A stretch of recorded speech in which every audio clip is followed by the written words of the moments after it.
How are you all?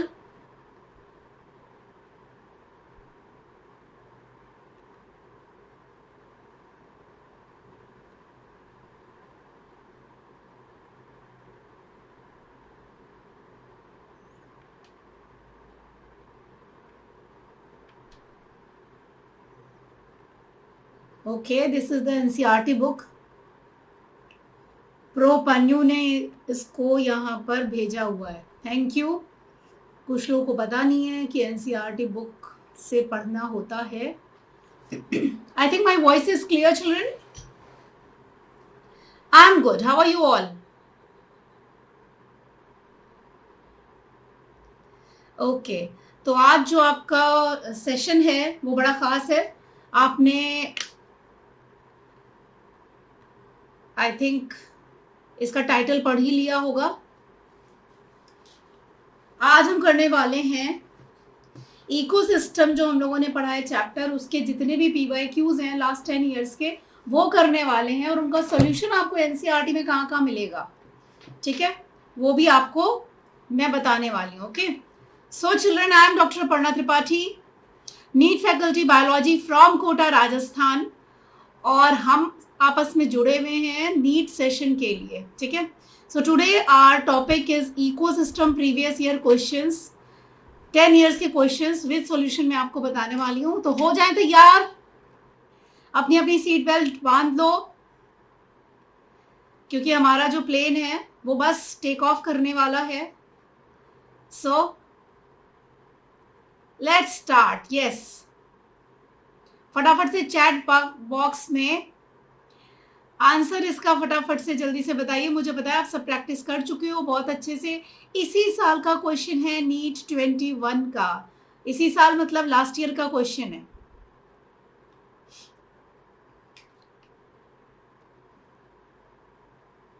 Okay, बहुत सारे answer की झड़ी मुझे दिख रही है चैट बॉक्स में। आंसर आप लोगों ने दे दिया है। द क्वेश्चन इज, तो पहले क्वेश्चन को देख लेते हैं। वेरी गुड चिल्ड्रन, जिन्होंने आंसर दिया है सबके लिए थम्स अप, जिन्होंने सही आंसर दिया है। Okay Zeeshan, wait for some time, in the last I will talk to you. Okay, don't worry. So the amount of nutrients such as carbon, nitrogen, phosphorus and calcium present in the soil at any given time is referred as, ये जो आपकी line है ना, ये NCERT में आपकी दी गई है। पेज नंबर आप देख सकते हैं, पेज नंबर 253 पे अगर आप जाओगे, अपनी अपनी एनसीईआरटी क्लास 12 की खोल लो, इकोसिस्टम चैप्टर जहां पर दिया गया है, तो पेज आपका 253 है। सॉरी, गलती से मैंने 532 लिख दिया। पेज आपका है 253। ओके, इसमें मैं आपको लाइन नंबर बता देती हूँ। लाइन नंबर आपकी है 224 लाइन। उसमें जब आप देखेंगे तो ये पूरी की पूरी आपकी डेफिनेशन दी गई है, and the correct answer is B. यहां पर आपका स्टैंडिंग स्टेट लिखा हुआ है, ठीक है। हाँ, अभी तो सिंपल है, लेकिन जब नीट में आता है तो मुश्किल हो जाता है थोड़ा सा। सो इस तरह से एनसीईआरटी से क्वेश्चन आते हैं, लाइन टू लाइन, एक भी वर्ड इधर से उधर नहीं, आप देख सकते हैं। एनटीआरसी इसीलिए आप लोगों के लिए बिल्कुल मैजिकल बुक है। अगर आपको 360 में 360 स्कोर करने हैं तो आप बिल्कुल एनसीईआरटी रट लीजिए। ओके, भूलने की जरूरत नहीं है। वहीं पर जहां पर एनसीईआरटी है वहां पर लिख लो नीट 2021, ऐसे करके आप स्क्वायर ब्रैकेट लगाइए यहाँ पर, और ऐसे करके लिख लीजिए नीट 2021 में क्वेश्चन पीवाईक्यू के नाम से आया था, मतलब कि प्रीवियस ईयर क्वेश्चन के नाम से आप यहाँ पर लिख लीजिए। इसका मतलब ये इंपॉर्टेंट है। ओके, लाइन नंबर ये देखो लिख दिया 2 से 4 लाइन के बीच में पूरी डेफिनेशन दी गई है। Line number 224। अरे बेटा सुजाता शिंदे, जब आप नीट का एग्जाम दोगे तो सिलेबस कहाँ से आता है बेटा? 11th और 12th दोनों से ना। तो केवल अगर एक क्लास की बुक पढ़ेंगे तो कैसे काम चलेगा ना। सो दोनों 11th और 12th की बुक से पढ़ लीजिए। और ये देखिए आप कितने खुशकिस्मत हैं, प्रो पन्नू यहाँ पर हैं, आई डोंट नो उनका क्या सही नाम है। उन्होंने देखिए आते ही शेयर कर दिया है ये बुक के बारे में। You can see these are 2 books. एक किताब आपकी ये क्लास 11th की पहली वाली, और दूसरी वाला जो है आपका क्लास 12th का है, ठीक है। फ्लिपकार्ट पे आपको मिल जाएगी, अमेजोन पे मिल जाएगी, और यहाँ पर देखो डिस्काउंट भी मिल रहा है। तो आराम से जा करके ले सकते हो। अच्छा, तो हमारा सही आंसर तो ये था स्टैंडिंग स्टेट। ठीक है, आप लोगों ने बता दिया।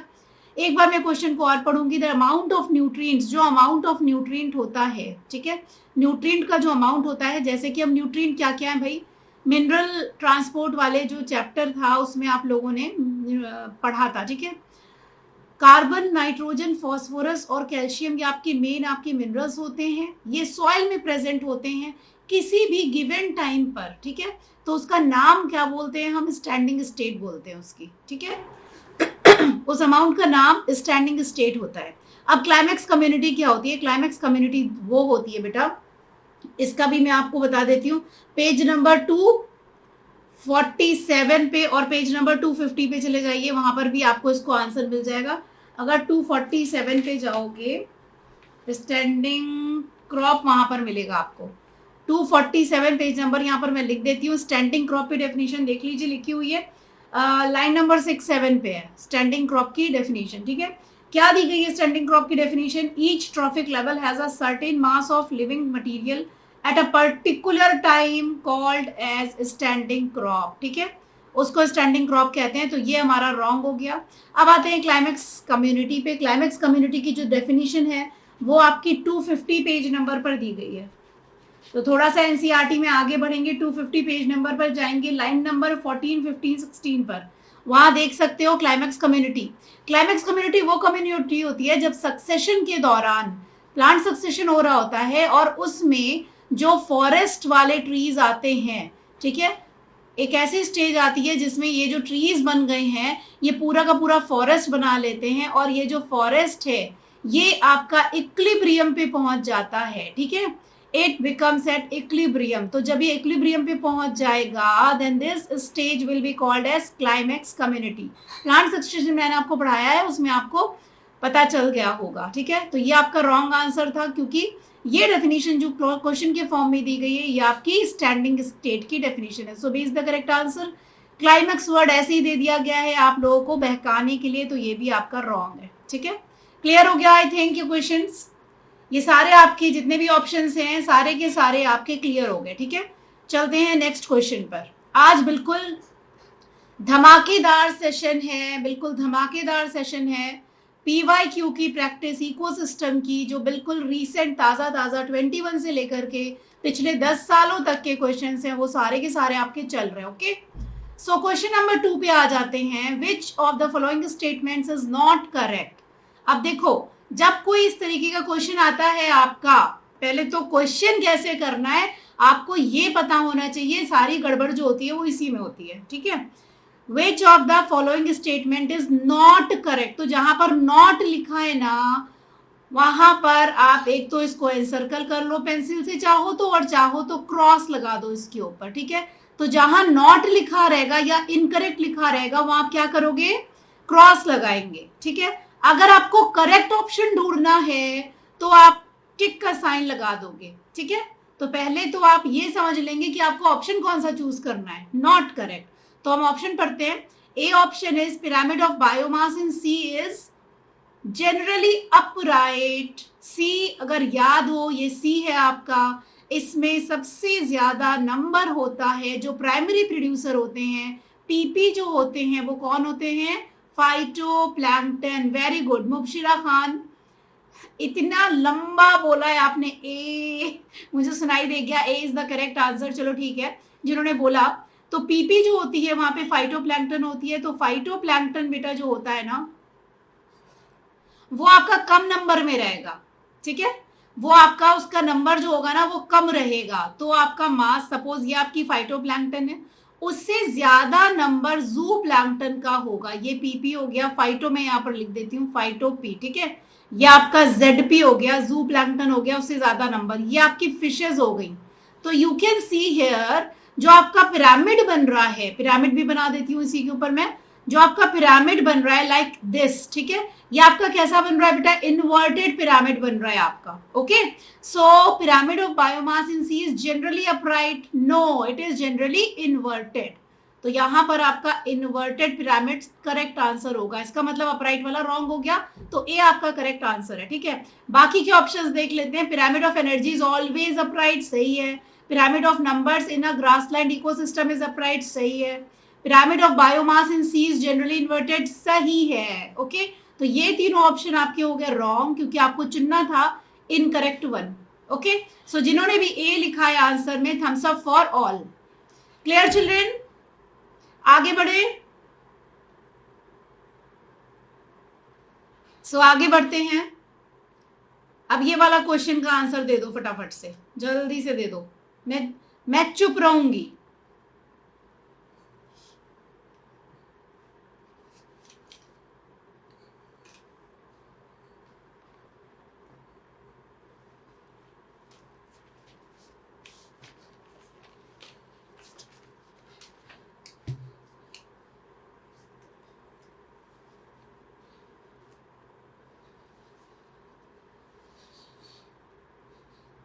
ओके, अक्षय पवार ने इस बार धूम मचा दी है।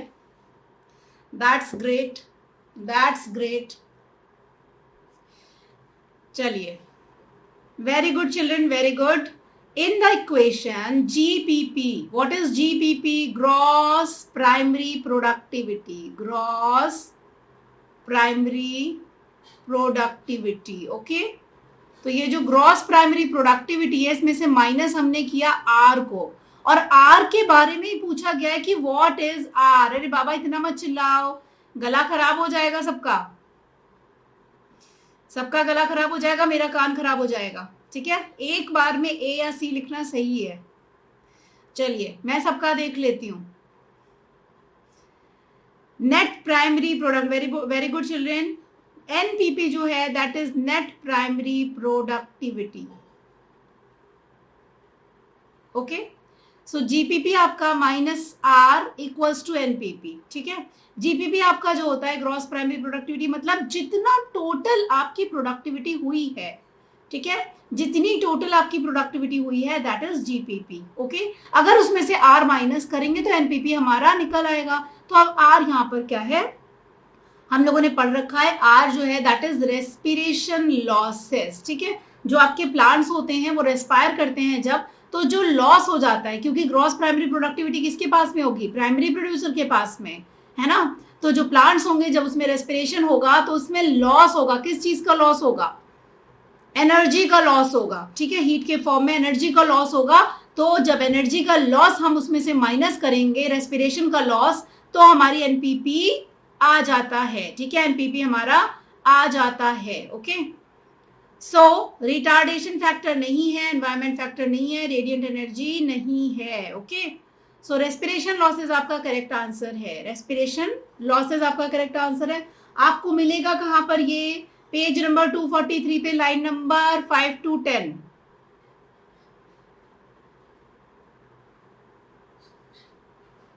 ओके, ठीक है,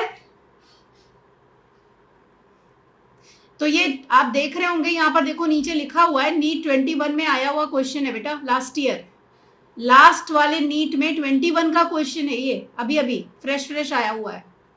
GPP minus R equals to NPP, यही इक्वेशन आपकी एनसीईआरटी में बिल्कुल एज इट इज दी गई है। ठीक है, नेक्स्ट क्वेश्चन बेटा है नीट 2020 पे। तो 3 सवाल आपके कहां से आए थे, 3 सवाल इस वाले पार्ट से, इकोसिस्टम के चैप्टर से आपके देखिए 3 क्वेश्चंस आए थे, मतलब वेटेज इसका हाई है, 12 नंबर के क्वेश्चन यहाँ पर आ गए।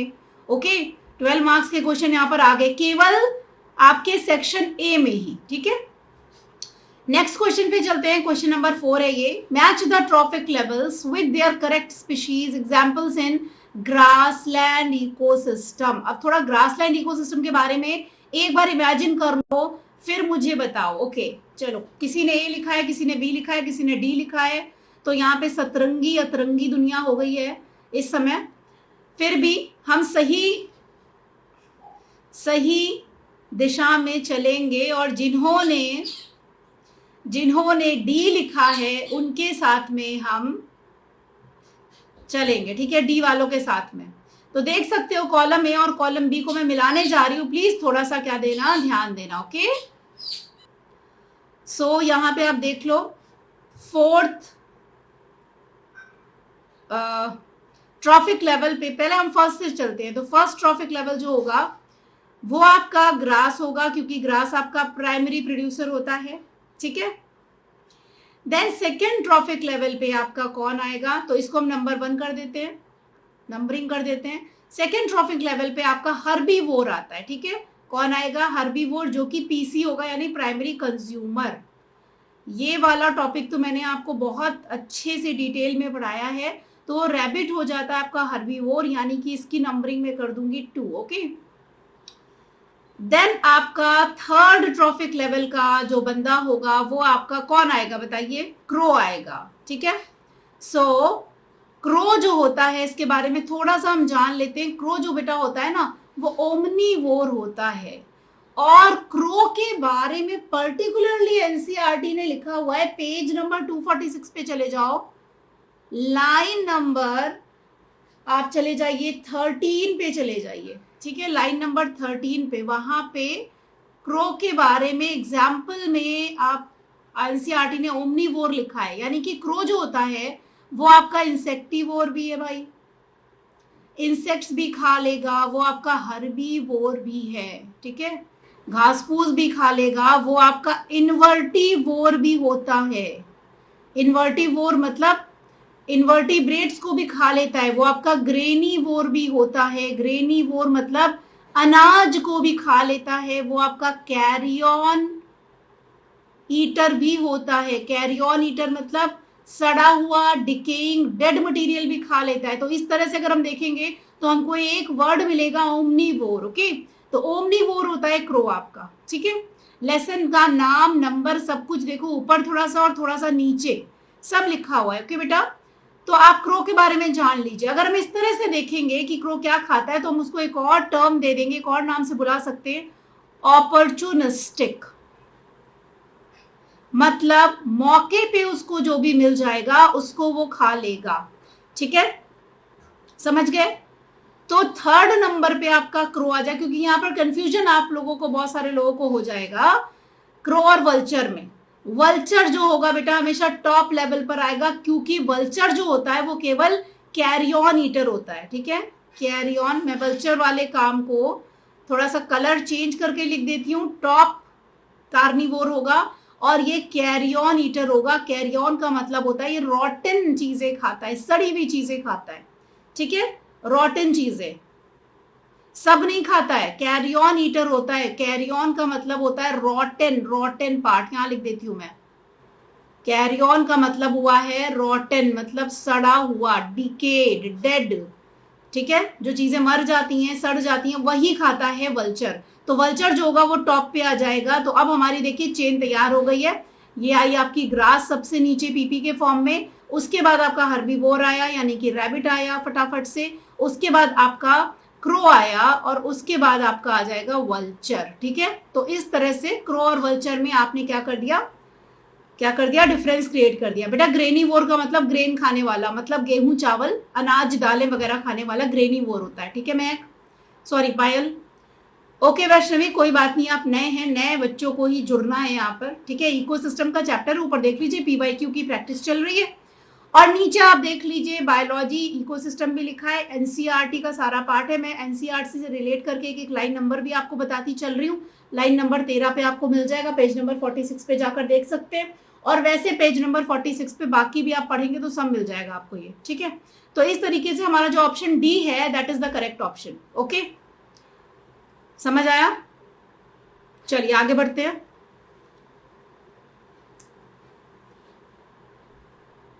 चलो क्वेश्चन को पढ़ो और फिर बताओ।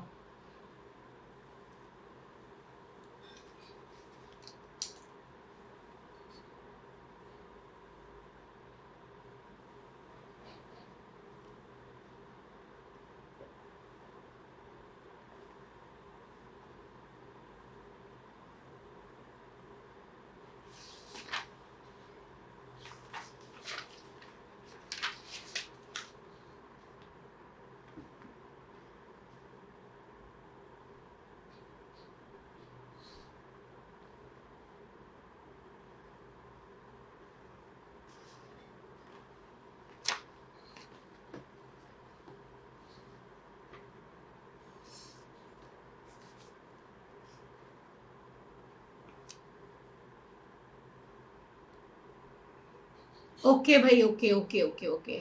ए for Aparna ma'am, Arshia Shaikh. A for Arshia Shaikh. जिन्होंने ए दिया है आंसर भाई सारे सही हैं। A is 100% correct. यही कॉन्फिडेंस चाहिए आपको नीट को क्रैक करने के लिए।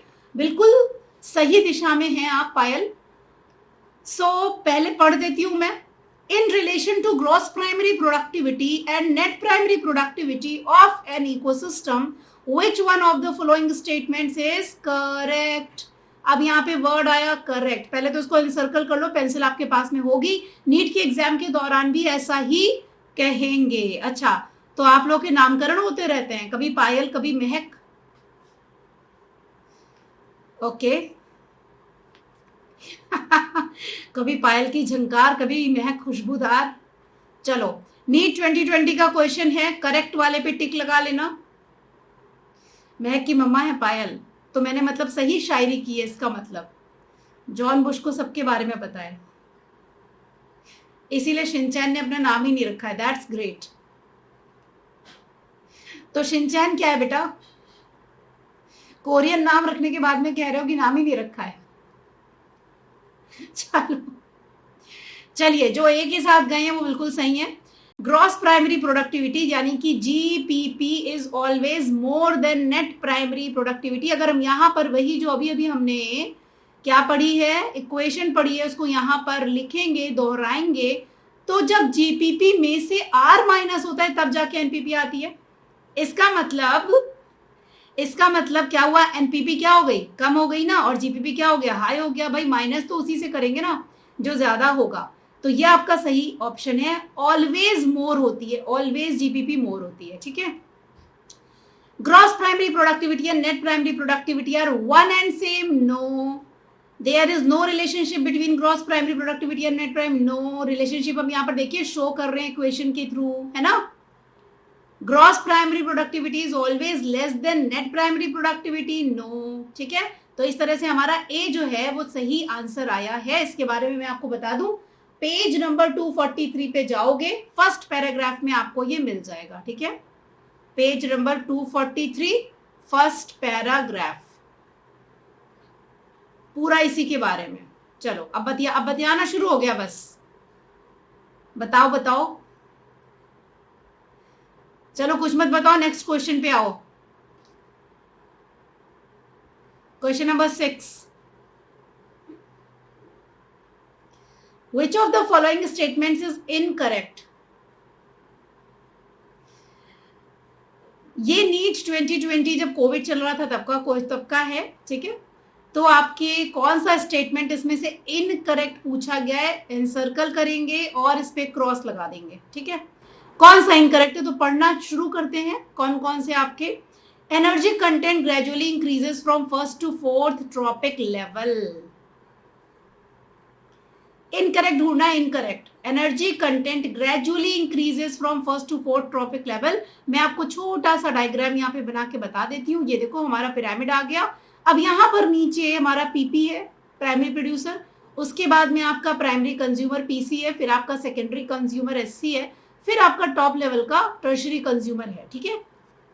हम लोगों ने पढ़ा था कि जो बेसिक लेवल होता है उससे जब एनर्जी का फ्लो होता है अपर लेवल पर, तो क्या होता है? एनर्जी का लॉस हो जाता है और केवल 10% ही एनर्जी ऊपर जाएगी, 90% का इधर बाहर लॉस हो जाएगा। मैंने कुछ इसी तरह से डायग्राम बना के बताया था आपको। फिर अगले लेवल पर यही होगा, 90% लॉस और 10% ही केवल जा रही है। ठीक है। तो इस तरह से हम देख रहे हैं कि डिक्रीज होती चली जा रही है। तो यहाँ पर क्या लिखा है? Energy content gradually increases. तो यहीं पर इंक्रीजेस के पास में ही क्रॉस कर देंगे, बिल्कुल रॉन्ग है। तो हमको इनकरेक्ट वाला ही ढूंढना है। इसका मतलब क्या है? ये वाला हमारा करेक्ट ऑप्शन हो गया। इनकरेक्ट ढूंढना था ना, तो करेक्ट ऑप्शन हो गया। ठीक है। ए, जिन्होंने भी ए लिखा है वो सारे के सारे सही है। Number of individuals decreases from first trophic level to fourth trophic level, बिल्कुल सही। पिरामिड बना लो जल्दी से पेंसिल से छोटा सा। और यहाँ पे आप बताइए, जब नंबर ऑफ पिरामिड, अगर आप इसको देखें तो पेज नंबर पे आप जाएंगे बेटा, पेज नंबर 247 पे जाएंगे, है ना। लाइन नंबर 12, पेज नंबर 247 पे जाओगे, लाइन नंबर 12 में यही डेफिनेशन लिखी हुई है, पहली दूसरी लाइन में। 247 पेज खोल लो।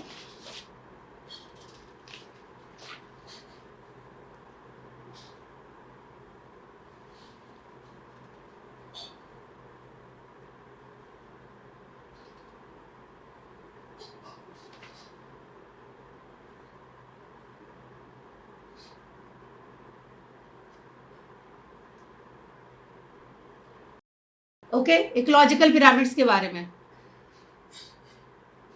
ठीक है।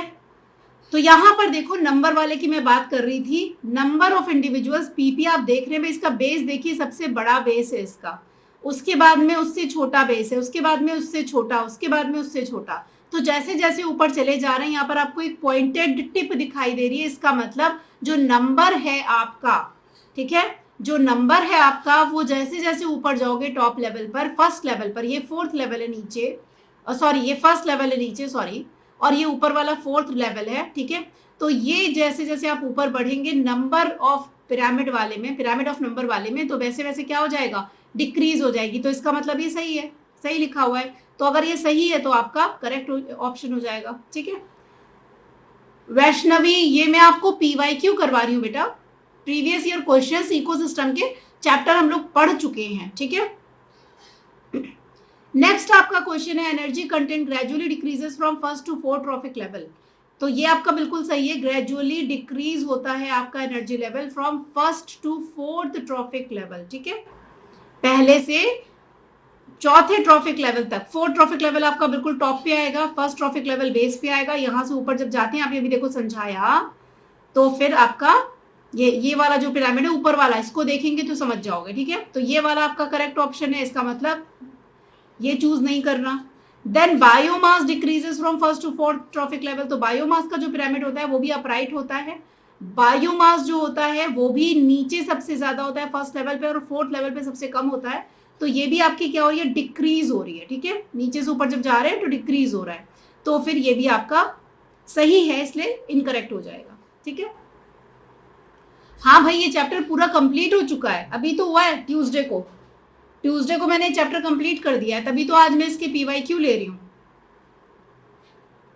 अब तक बेटा ये सेकंड चैप्टर हो चुका है, अभी मैंने फर्स्ट चैप्टर करवाया था रिप्रोडक्शन इन ऑर्गेनिजम्स, और सेकंड चैप्टर करवाया था इकोसिस्टम। अब थर्ड चैप्टर जो स्टार्ट होगा that is environmental issues, okay, environmental issues.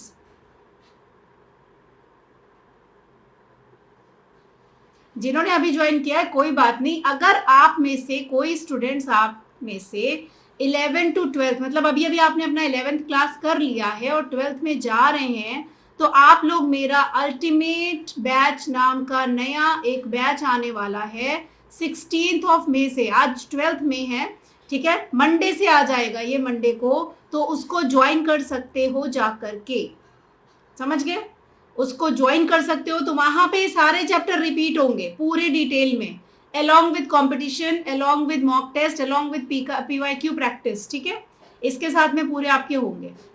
तो जो लोग जिनको ज्वाइन करना है तो वो आके ज्वाइन कर लो। Next question is, the rate of decomposition is faster in the ecosystem due to following factors accept.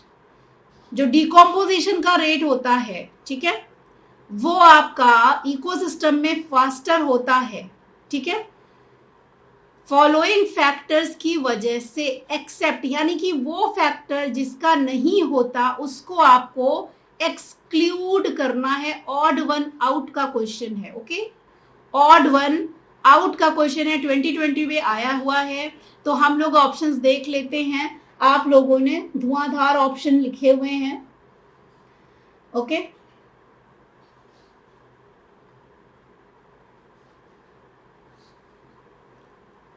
हाँ जी, वार्म एंड मॉइस्ट एनवायरमेंट, इसकी लाइन नंबर मैं बता देती हूँ, पेज नंबर 244 पे चले जाइए, और इसमें जो लाइन नंबर 6 to 15 है उसमें देखोगे तो मिल जाएगा सारा का सारा, ठीक है। वेरी गुड, जिन्होंने सी लिखा है, जितने बच्चों ने सी लिखा है सबके लिए थम्स अप मेरी साइड से।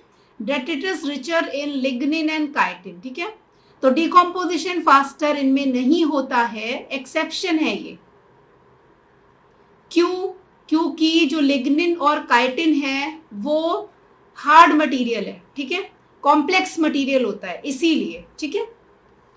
बाकी अगर हम देखेंगे वार्म एंड मॉइस्ट एनवायरनमेंट जो होता है वो डिकम्पोजिशन करने में हेल्प करेगा, तो फिर ये हमारा ऑप्शन नहीं होगा। Presence of aerobic soil microbes help करेंगे, तो ये भी हमारा ऑप्शन नहीं होगा। डेट्रिटस रिच इन शुगर्स जो होंगी वो भी हेल्प करेंगी, तो ये भी हमारा ऑप्शन नहीं होगा। ठीक है। लिग्निन और काइटिन जिस मटेरियल में रहते हैं वहां पर जो डेट्रिटस रिच मतलब डेट्रिटस वो वाले मटेरियल में लिग्निन एंड काइटिन है, तो उनमें आपका जो डिकम्पोजिशन होगा वो स्लो होगा। समझ गए? कॉम्प्लेक्स, हाँ कॉम्प्लेक्स मटेरियल है तो इसीलिए। इतनी देर में क्या पूछ लिया पायल? 11th और 12th मिला के भाई नीट में आप लोग ऐसा क्यों बार पूछते रहते हो कि मैम 11th पढ़ाओगे कि 12th पढ़ाओगे? नीट में दोनों आते हैं कि एक ही आता है? पहले तो ये बता दो मुझे, हाँ जल्दी से बताओ। 11th और 12th दोनों आते हैं कि नहीं आते हैं? तो दोनों की बॉटनी पढ़ाने वाली हो ना, इतनी बार मैंने आपको दिखाया अपना ये जो प्रमोशनल स्लाइड्स थी वो भी दिखाई है ना। आज के दिन मेरे पास है नहीं तो मैं दिखा देती। हाँ तो जब दोनों आते हैं तो बॉटनी पढ़ाने वाली हो ना, तो जो जो चैप्टर बॉटनी में आएंगे आपका वो सारे पढ़ाऊंगी। पेड वाला जो बैच है, ये अल्टीमेट बैच जो आपका ना एडवांस बैच है बेटा, इसमें पूरा फुल डिटेल में पढ़ाया जाएगा, ठीक है। फ्री वाले से ज्यादा अच्छा है ये। हाँ जी सारे सब्जेक्ट हैं, फिजिक्स केमिस्ट्री और जोलॉजी वो भी है, लेकिन वो दूसरे टीचर्स पढ़ा रहे हैं, मैं आपकी बॉटनी पढ़ाऊंगी, ठीक है। फिजिक्स अमित सर पढ़ाएंगे, जोलॉजी फरमान सर पढ़ाएंगे और केमिस्ट्री प्रेरणा मैम पढ़ाएंगी। हाँ जी पेड है बेटा, थोड़ी तो कीमत देनी पड़ेगी। क्या फ्री के सारे रसगुल्ले लेना चाहते हो? अभिषेक वाई आर यू सैड? आज असित नहीं आए। असित के कोई खास फ्रेंड्स हैं? मुझे ये बताओ, मैं तो शॉक्ड हो गई उस दिन असित ने ऐसी बात बोल दी। I am shocked. हाँ तो पढ़ा लेंगे, जोलॉजी भी पढ़ा लेंगे आगे किसी और दूसरे बैच में, जोलॉजी भी पढ़ा लेंगे। क्यों चिंता करते हो इतनी ज्यादा?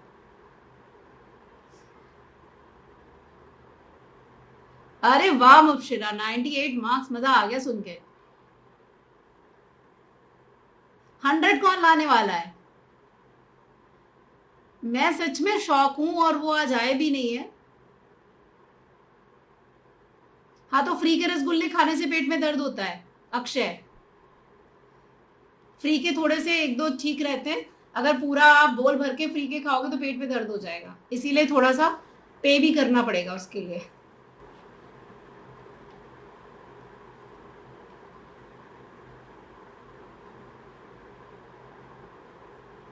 ओके अगर किसी के पास आसिफ का कोई कांटेक्ट नंबर हो मेरे को टेलीग्राम कर देना या फिर मैसेज कर देना, है ना, क्योंकि ही इज सो लाइवली कि मैं काफी देर सोचती रही उनके बारे में। अगर किसी के पास है तो मेरे को कर देना, ठीक है प्लीज, याद से। चलो नेक्स्ट क्वेश्चन पे चलते हैं। पीसीएमबी से पीसी में, हाँ हो सकता है, हो सकता है। वीडियो मेरा ऑन है, इसमें कुछ गड़बड़ हो रही है। मैं यूट्यूब पे लाइव आना चाहती थी लेकिन स्ट्रीमिंग नहीं हो पाई, नहीं तो मैं आज यूट्यूब पे दिख रही होती है आपको बिल्कुल बढ़िया। मैं अच्छे से रेडी होके आई हूँ आज के दिन। तो ये जो मेरा लैपटॉप है ये मुझे धोखा देता है कभी कभी। ऐसे ही ना, जब पेमेंट नहीं करो ना चीज़ों का तो धोखे मिलते हैं फिर। तो मुझे भी इसको रसगुल्ले खिलाने पड़ेंगे। कॉलेज वाले मना कर रहे हैं तो मान जाओ कॉलेज वालों की बात। वीडियो ऑन है लेकिन कुछ गड़बड़ है बेटा, दिख नहीं रही हूं मैं और स्ट्रीम भी नहीं हो पा रही हूँ। पता नहीं क्या चक्कर है, मेरा लाइव स्ट्रीमिंग भी चल रही है यूट्यूब पे तब भी नहीं हो पा रही हूँ। रिफ्रेश करने से नहीं होगा कुछ।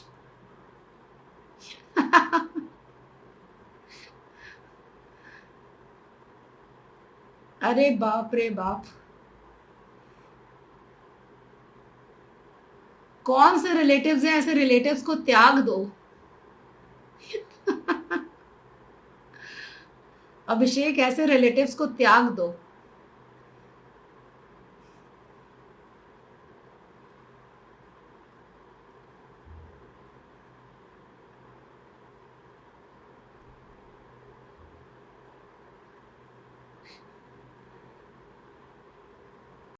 नंदिनी आपसे बात नहीं करी, मैं सबसे बात कर रही हूँ, अब सबका नाम लेकर बात नहीं करूंगी मैं। ठीक है देखो आंसर भी सारे आ गए।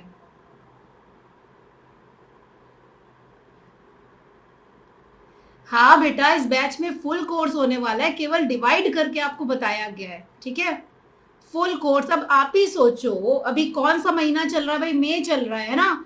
अगर मई से स्टार्ट करोगे, आपके जुलाई में होते हैं आपकी नीट के एग्जाम, तो नेक्स्ट ईयर 23 में जुलाई में होंगे, तो तब तक तो अपन रिवीजन भी कर चुके होंगे, क्रैश कोर्स भी कर चुके होंगे, रेगुलर कोर्स भी कर चुके होंगे, है ना। तो ये सोचिए आपको पूरा कोर्स के लिए ये, इसमें बिल्कुल आप कंफ्यूजन मत होइए, कंफ्यूज मत करो भाई। चलो क्वेश्चन पे आ जाते हैं। तो नेक्स्ट क्वेश्चन है, what type of ecological pyramid would obtain with the following data. चलो थोड़ा कैलकुलेट करो। चलिए, what type of ecological pyramid would obtain with the following data.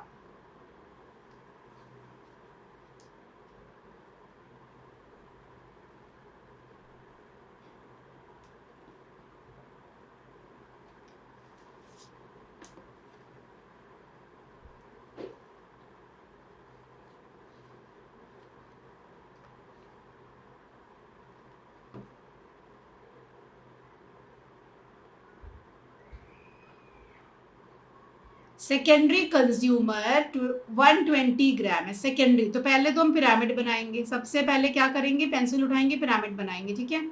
यहाँ पर सेकेंडरी कंज्यूमर कौन सा है बेटा, ये वाला थर्ड ट्रॉफिक लेवल वाला आपका एससी होता है, इसमें आपका 120 ग्राम है। अब देखो ग्राम की बात हो रही है, तो कौन सा है बेटा, पिरामिड कौन सा है बेटा, बायोमास का होना चाहिए ना, बायोमास का होना चाहिए। वेरी गुड, बायोमास, ठीक है।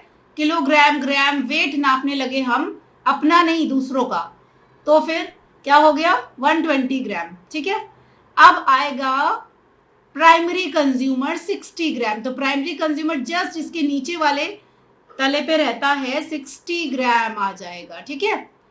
और फिर प्राइमरी प्रोड्यूसर पीपी मेरा बड़ा प्यारा है, इसको बोलने में मुझे बड़ा मजा आता है, पीपी, तो ये 10 ग्राम है, ओके। अब ये हो गया, तो ये बताओ कौन सा हमारा हो रहा है, सीधा सीधा सब जा रहा है ना, सीधा सीधा सब जा रहा है।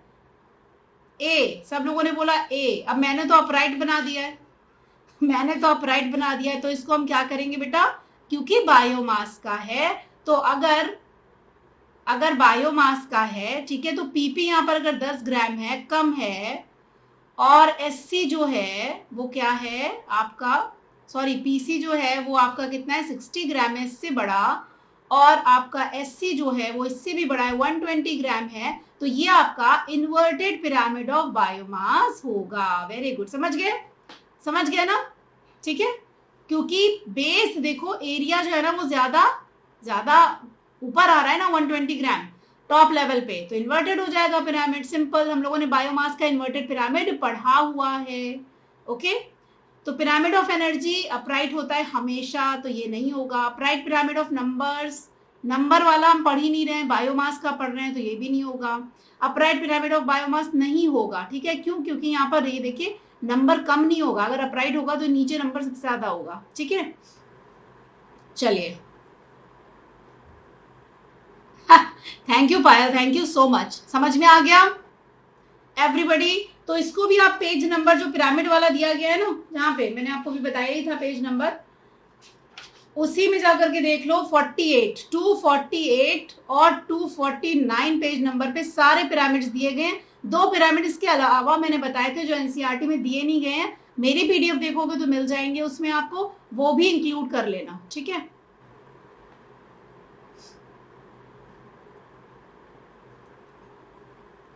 टाइम पास, साहिल, ओके। नेक्स्ट क्वेश्चन पे आ जाते हैं, विच of the following statement is incorrect. अब देखिए फिर से इनकरेक्ट वर्ड आ गया है, इनकरेक्ट वर्ड से क्या समझोगे, इनकरेक्ट वर्ड आ गया मतलब हमको जो ऑप्शन करेक्ट नहीं है, इनकरेक्ट है, उसको ढूंढना है। रिगार्डिंग द फॉस्फोरस साइकिल, ठीक है। अब फॉस्फोरस साइकिल के रिगार्डिंग हमको इनकरेक्ट ऑप्शन, तो यहाँ पे क्रॉस लगा लिया हमने, और पढ़ते हैं पहला option, phosphorus solubilising bacteria facilitate the release of phosphorus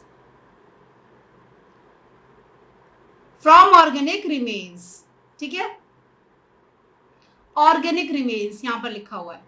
second है आपका option, there is appreciable respiratory release of phosphorus into atmosphere, ठीक है। थर्ड है it is sedimentary cycle, it is sedimentary cycle. Fourth आपका है phosphates are the major form of phosphorus reservoir. तो हमको incorrect ढूंढना था, समझ गए, इनकरेक्ट। तो हमारा जो पहला वाला है option, phosphorus solubilizing bacteria facilitate the release of phosphorus from organic remain से करेक्ट है, तो आपका ऑप्शन ये नहीं जाएगा। There is appreciable respiratory release of phosphorus into atmosphere, wrong, क्योंकि रेस्पिरेटरी रिलीज होती है गैसियस साइकिल में, और फॉस्फोरस आपकी कौन सी साइकिल है, सेडिमेंट्री साइकिल है, ठीक है। तो रेस्पिरेटरी साइकिल होगी नहीं, तो ये वाला आपका इनकरेक्ट है। तो यहां पर भी आपका ऑप्शन करेक्ट हो जाएगा, सेडिमेंट्री वाला इनकरेक्ट हो जाएगा। Phosphates are the major form of phosphorus reservoir correct है, तो यहाँ पे आप नहीं चूज करोगे। इसका मतलब बी जिन बच्चों ने बोला है सही बोला है, ठीक है, clear. B is the correct option. 2020 का आपका नीट का एग्जाम वो है, ये क्वेश्चन है, PYQ है ये, ओके। नेक्स्ट क्वेश्चन पे आ जाते हैं फटाफट से। विच of the following ecological pyramids is generally inverted. 2019 का क्वेश्चन है नीट का। विच of the following ecological pyramids is generally inverted. Pyramid of numbers in grassland, grassland का पिरामिड हमेशा अपवर्ड होता है, तो रॉन्ग है ये। पिरामिड ऑफ एनर्जी अपवर्ड होता है। Pyramid of biomass in a forest क्या होता है, फॉरेस्ट का क्या होगा, up, very good. Pyramid of biomass in a sea, phytoplankton आ गया, जू प्लैंक्टन आ गया, ठीक है। तो फाइटोप्लैंक्टन, जू प्लैंक्टन, सी वाला जो होगा वो क्या हो जाएगा आपका, इन्वर्टेड पिरामिड होता है जनरली, अक्सर, हमेशा, ठीक है। तो D is the correct option. जिन्होंने डी लिखा है उनके लिए, सबके लिए thumbs up.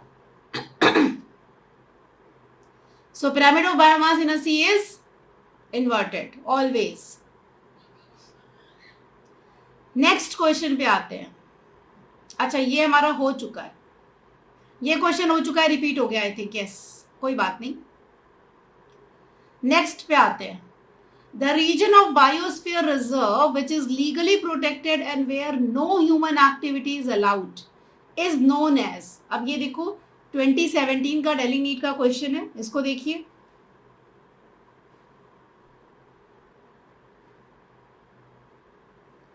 The region of biosphere reserve which is legally protected and where no human activity is allowed is known as, answer होगा मैं बता देती हूं यहां पर, ए। यस, जिन्होंने ए लिखा है बिल्कुल correct, thumbs up for them. A is the answer. Core जो आपका ये बायोस्फीयर का रिजर्व होता है, उसके जो जोन्स होते हैं वो आपके कुछ इस टाइप की जोन्स में डिवाइडेड रहते हैं, ठीक है। कोर जोन जो होती है that is without human interference, ठीक है, नो ह्यूमन एक्टिविटीज में होती है, नो ह्यूमन एक्टिविटी, कोर बिल्कुल सेंटर में जाकर के होगी, ठीक है। आपकी जो बफर जोन होती है विद लिमिटेड, आपकी इसमें लिमिटेड ह्यूमन एक्टिविटी होगी, बफर जोन में लिमिटेड ह्यूमन एक्टिविटी होगी, ओके। और आपकी जो ट्रांजिशन जोन होगी उसमें आपका अच्छी खासी एक्टिविटी होगी, ठीक है, प्रॉपर ह्यूमन एक्टिविटी होगी, प्रॉपर ह्यूमन एक्टिविटी। और इसमें रेजिडेशन भी हो सकता है, मतलब कि रेजिडेंस भी हो सकता है ह्यूमंस का, मतलब वो प्रॉपरली अच्छे से रह सकते हैं, सब कुछ कर सकते हैं वहां पर, ठीक है। रेस्टोरेशन जोन जो होती है उसमें क्या होता है, जो आपकी कोई भी डैमेज हो गया होता है किसी आपकी बायोस्फीयर रिजर्व के किसी पार्ट को, फौना को, फ्लोरा को, किसी भी चीज को, तो वहां पर उसको रेस्टोरेट किया जाता है, ठीक है, दैट इज रेस्टोरेशन जोन, ठीक है। तो ये तो बिल्कुल डिफरेंट है आपका। तो आप यहाँ हमारा आंसर जो है that is core zone. No human activity के नीचे देखो अंडरलाइन है, तो नो ह्यूमन एक्टिविटी आपकी कोर जोन में होती है, ठीक है। और ये आपका एनसीईआरटी का क्वेश्चन है। चलिए नेक्स्ट आगे चलते हैं। The region of biosphere reserve which is legally, अच्छा फिर ये कैसे, ये क्या हो रहा है, बार बार रिपीट कैसे हो गया, चलो। Which ecosystem has the maximum biomass, किस इकोसिस्टम में मैक्सिमम बायोमास होगा, 2017 का क्वेश्चन है। कम ऑन, आंसर आने शुरू हो गए हैं।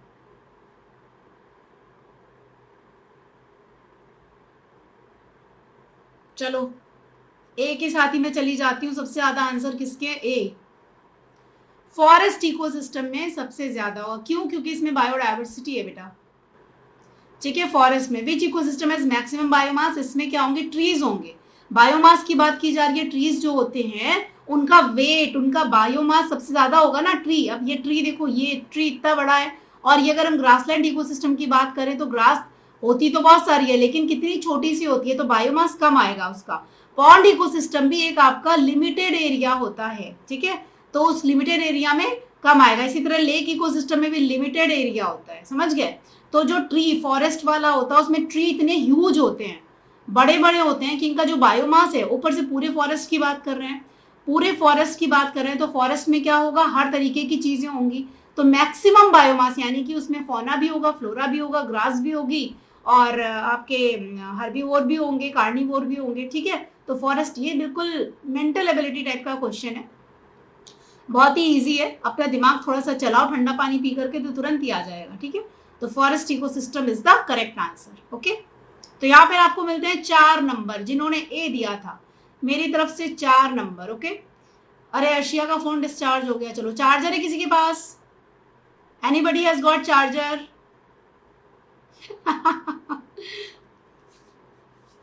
चलिए कोई बात नहीं, अपना चार्जर यूज कर लीजिए, कोई आपको नहीं दे रहा तो अपना यूज कर लीजिए।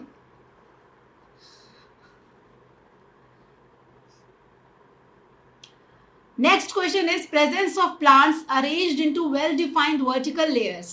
Presence of plants arranged into well-defined vertical layers depending on their height can be seen best in.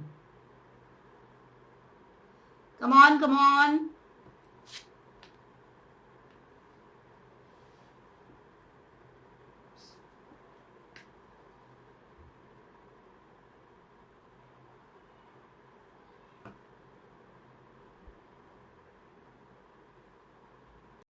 अरे वाह, इतने सारे सही answer.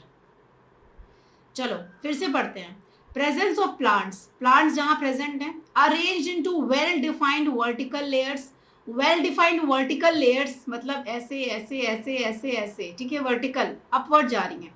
Depending upon their height मतलब नीचे घास होगी, उसके बाद में भाई क्या होगा, घास के बाद में क्या होगा, अब चलो नीचे हम लाइकन से ले लेते हैं, मॉस होगी, नीचे मॉस होगी, फिर ग्रास होगी, फिर आपके हर्ब्स होंगे, फिर आपके श्रब्स होंगे, उसके बाद में आपके स्मॉल ट्रीज होंगे, उसके बाद में आपके लार्ज ट्रीज होंगे, है ना। कुछ इस तरह का जो सिस्टम है, वर्टिकल अपग्रेडेशन हो रहा है, that is tropical rain forest, ठीक है, ट्रॉपिकल रेन फॉरेस्ट। सवाना कौन बोल रहा है? अच्छा, what is savanna? Savanna land जो होती है उसमें बहुत बड़ी बड़ी घासें होती हैं, ऐसे ऐसे, जिसमें आप छुप जाओ। आपने मूवी देखी है लाइफ ऑफ पाई? किसी ने देखी है? ऑस्कर मिला है उसको, काफी पहले की है, इरफान खान की, लाइफ ऑफ पाई। अगर आपको मूवी में इंटरेस्ट है थोड़ी, मतलब, तो देख सकते हो लाइफ ऑफ पाई, उसमें सवाना आपको देखने को मिल जाएगा। वैसे आप नेशनल ज्योग्राफिक भी देख सकते हो चैनल, वहां पर भी मिल जाएगा सवाना। सवाना ग्रासलैंड्स होते हैं जहां पे इतनी लंबी घासें होती हैं जिसमें आप पूरे के पूरे छुप सकते हैं। वेब सीरीज में है, देखो आ गए बिल्कुल एडवांस लोग। चलो, तो ट्रॉपिकल रेन फॉरेस्ट अपना सही आंसर है। ट्रॉपिकल सवाना में ग्रासलैंड होता है, तो ग्रास है तो इसमें नहीं होगा इतना बायोमास, मतलब इतना आपका केवल ग्रास ही है ना, तो वर्टिकल लेवल में आपका जो ये है ना हाइट, उसमें आपके प्लांट्स अरेंज कैसे होंगे, केवल ग्रास है तो ग्रासलैंड में तो होगा ही नहीं क्योंकि घास ही है केवल। टेम्परेट फॉरेस्ट में भी इतनी ज्यादा बायोडाइवर्सिटी नहीं दिखती है, ठीक है, जितनी ट्रॉपिकल रेन फॉरेस्ट में। हाँ जी, ये देखो ये चेतना के पास में एकदम एल्बम तैयार रहता है। ये देखिए सवाना ग्रासलैंड, ठीक है। कभी कभी इतनी ऊंची होती है कि इसमें एलिफेंट तक छिप जाता है। ज्योग्राफी में आप लोगों ने पढ़ा होगा, लेकिन ज्योग्राफी में बच्चों को ज़्यादा इंटरेस्ट आता नहीं है, तो तभी उनको पता नहीं होता है कि सवाना क्या है ना। इसीलिए कहते हैं कि भाई सारे सब्जेक्ट को अच्छे से पढ़ना चाहिए। गूगल बाबा की जय, एनसीईआरटी माता की जय। अच्छा, आपने रियल में देखा है, दैट्स गुड शिनचैन। चलो नेक्स्ट क्वेश्चन पे आ गए। ओके, सवाना ग्रासलैंड, अच्छा मुझे तो ये पता ही नहीं था कि यूपी में भी है। चलो, विच ऑफ द फॉलोइंग इकोलॉजिस्ट, ये होता है जीशान का आंसर। देखो जीशान का और किसका आ गया भाई, आहान का। अरे वाह, तो देखते हैं कौन सही है। Which of the following ecologist has tried to put price tags, Tuesday को ही पढ़ा है हमने, on nature's life support services. तो मैं कहूंगी कि इस क्वेश्चन के केबीबीसी जो है वो है मिस्टर आहान सैयद, ठीक है। कौन बनेगा बायोलॉजी चैंपियन? तो बायोलॉजी चैंपियन इस क्वेश्चन के हैं रॉबर्ट कॉस्टेंजा के साथ में आहान। थम्स अप फॉर यू आहान, सबसे पहले एकदम सही आंसर आपने दिया। बायोलॉजी चैंपियन पीवाईक्यू के आहान, सॉरी आहान मैं बोल रही हूँ, एहसान लिखा है शायद, आई थिंक। मैं एक बार देख लेती हूँ नाम क्या है, नहीं तो अच्छे भले बंदे का एहसान, सॉरी एहसान। आज मेरी आंख में ना वो चला गया था एक, जैसे ही मैं संघर्ष का क्लास ऑन करने वाली थी, एक तरफ मेरा हाथ था और एक तरफ मेरी आंख थी, और आंख में मेरी एक पॉइंटेड चीज चली गई। इसीलिए संघर्ष का क्लास मैंने तुरंत 1 मिनट पहले कैंसिल किया, क्योंकि मुझे इतना आंसू निकल रहे थे, आंखों से खुल नहीं रही थी। आधे घंटे तक मुझे बहुत प्रॉब्लम हुई। तो आज बेचारे संघर्ष वाले हमसे पढ़ नहीं पाए, और उसका मुझे बहुत बहुत ज्यादा अफसोस है, क्योंकि बिना किसी बात के क्लास मिस हो गई।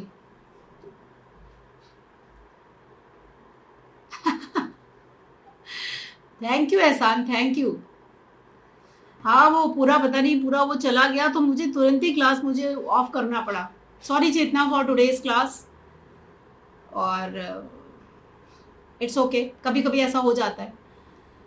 सो रॉबर्ट कॉस्टेंजा हम लोगों ने ट्यूसडे को ही पढ़ा था, जिन्होंने पढ़ा को उन्हें याद रहेगा, याद होगा, एहसान को जैसे याद था। चलिए next question is, the sequential events from initial stage till climax stage in a succession are called। नहीं बेटा, वो मजाक की बात नहीं है। बात ये है एक्चुअली कि हम लोग को अपना सिलेबस भी कंप्लीट करना है ना, और आज का क्लास ऐसे ही चला गया, means I was ready to take it and वो ऐसे ही चला गया। So that is why time waste हो गया। अरे ये तो पूरे थोक के भाव में आ रहा है सही आंसर है।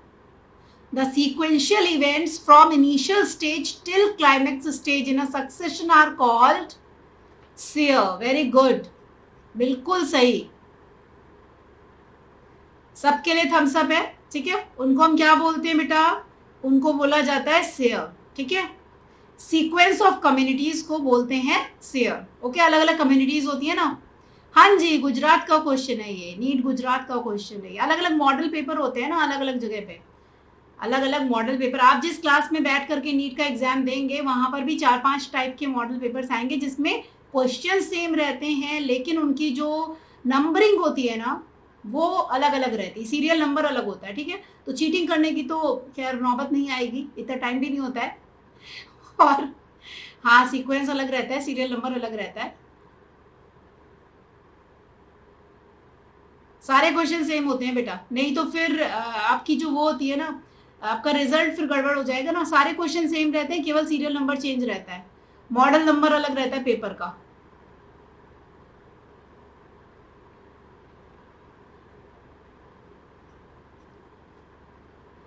नेक्स्ट क्वेश्चन पे आ जाते हैं। The primary producers of the deep sea hydrothermal, खूब अच्छे से समझाया हमने। वेंट इकोसिस्टम आर, अब बताओ जल्दी से इसका आंसर, फटाफट से बता दो।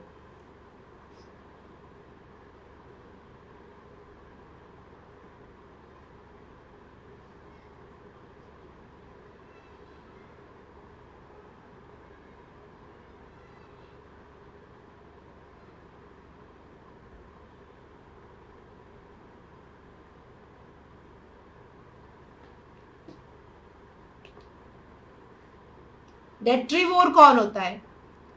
द प्राइमरी प्रोड्यूसर पे ध्यान रखिएगा, प्राइमरी प्रोड्यूसर पे of the deep sea hydrothermal vent ecosystem are. सब तरीके के आंसर दे रहे हो।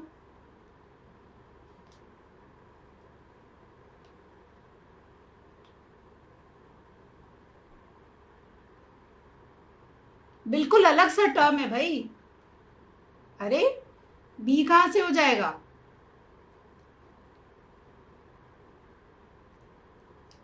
अरे कीमोसिंथेटिक बैक्टीरिया पढ़ाया कितना ज्यादा मैंने आप लोगों को। कीमोसिंथेटिक बैक्टीरिया पूरा वेंट दिखाया था, पूरा पिक्चर दिखाया था, तब भी भूल गए।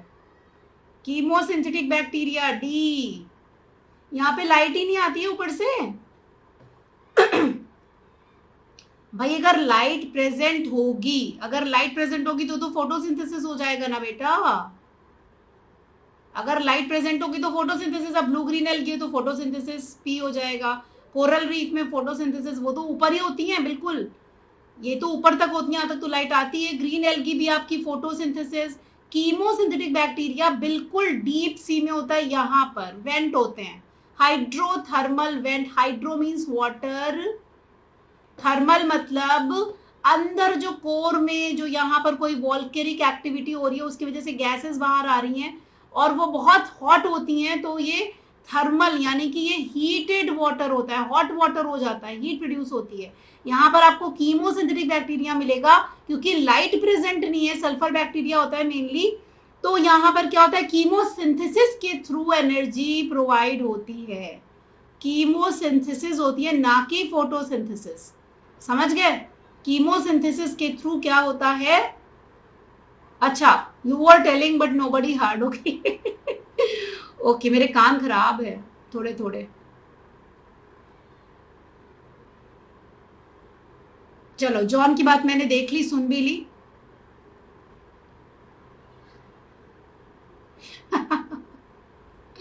चलो, तो कीमोसिंथेटिक बैक्टीरिया बेटा इसका सही आंसर है। 2016 जब पहली बार नीट स्टार्ट हुआ था तब आपका ये क्वेश्चन आया हुआ है, ठीक है। ओके, अगर आप इसको एनसीईआरटी में जाकर के देखना चाहते हैं तो इसको देख सकते हो भाई, पेज नंबर 246 पे। पेज नंबर 246 पे आप देख सकते हो जाकर के, इसको वहां पे आपको मिल जाएगा एनसीईआरटी में। नेक्स्ट पे आ जाओ। नेक्स्ट क्वेश्चन में which of the following would appear as a pioneer organisms on bare rocks. Very very very easy, 16 का क्वेश्चन है। पाइनियर कौन होता है? नेता होता है, लीडर होता है। सबसे पहले कौन आता है?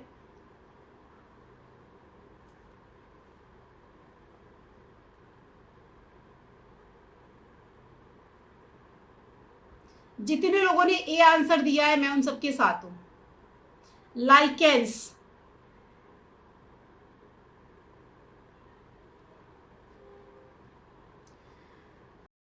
हालांकि लिखा हुआ है कई जगह पर लाइकेंस एंड मॉसेस, लेकिन मॉसेस जो होती हैं बेटा वो लाइकेन के बाद ही आती हैं, सबसे पहले लाइकेन आता है, तो लाइकेन इज पाइनियर, ठीक है, क्योंकि मॉस को थोड़ा कुछ और चाहिए होता है चीजें। ओके, तो लाइकेंस जो है ना वो सही आंसर आपका। पाइनियर आपकी जो ऑर्गेनिजम्स होते हैं बेयर रॉक्स पे वो लाइकेन। मॉस लाइकेन स्टेज होता है तो पहले लाइकेन आएंगी, फिर धीरे धीरे मॉसेस जो होंगी ग्रो करना शुरू करेंगी। मॉस लाइकेन स्टेज होता है, मैंने ही आपको पढ़ाया, लाइकेन एंड मॉस साथ में लिखा रहता है, तो उसमें से भी lichen is number 1, moss is number 2, ठीक है। अगर यहाँ पर ऑप्शन होते, अब सोचो, अब सुनो, पहले मेरी बात ध्यान से सुनो, अगर यहाँ पर ऑप्शन होते, वहां पर लिखा होता लाइकेन एंड मॉस, तब आप इसको चूज कर लेते। अगर ऑप्शन होते वहां पर लाइकेन नहीं होती, मॉस लिखा होता, तो आप मॉस को चूज कर सकते थे, समझ गए। लेकिन यहाँ पर लाइकेन है, मॉसेस है, लिवर्टवर्ट है, ग्रीन एल्गी है, तो आप इसमें लाइकेन को चूज करेंगे। तो ऑप्शन को चूज करने का भी तरीका आपको आना चाहिए, ठीक है।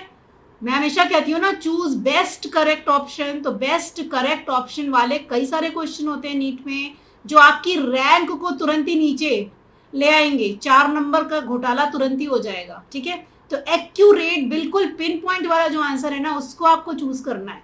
प्लीज इसको ध्यान में रखते हुए हम लोग चलेंगे आगे, है ना, नीट में। नेक्स्ट क्वेश्चन है, the term ecosystem was coined by, 16 का क्वेश्चन है, the term ecosystem was coined bye.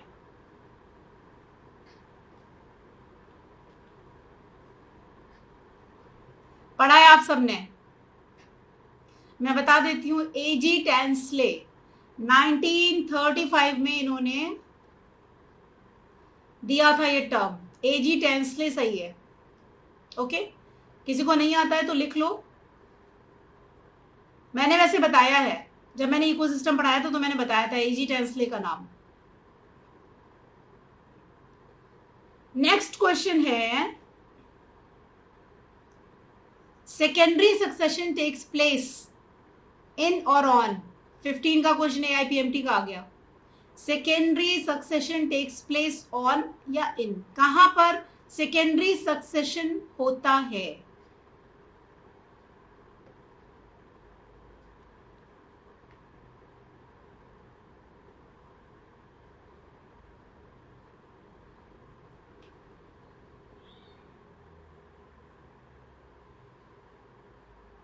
Okay, newly created pond में नहीं होगा, न्यूली कूल्ड लावा में नहीं होगा, न्यूली लिखा हुआ है ना, न्यूली पे ध्यान देना।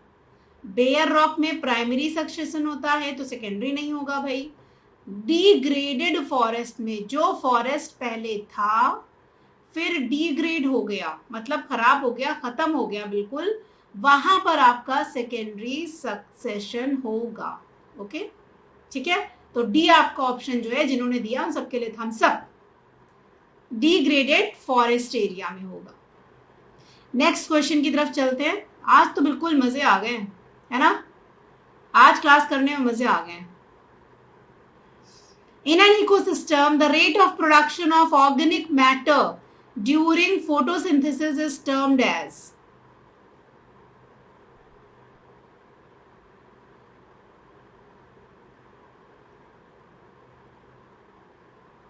2015 का क्वेश्चन है, आईपीएमटी का।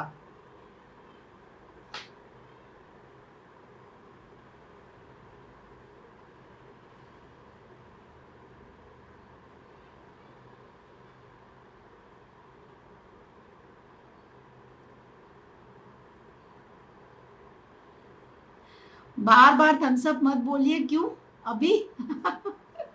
अच्छा चलो, पेज नंबर 243। अरे वाह पायल, मतलब Mahak. In an ecosystem the rate of production of organic matter during photosynthesis is termed as secondary productivity, नहीं। नेट प्रोडक्टिविटी, नहीं। नेट प्राइमरी प्रोडक्टिविटी, नहीं। Gross primary productivity, okay, GPP.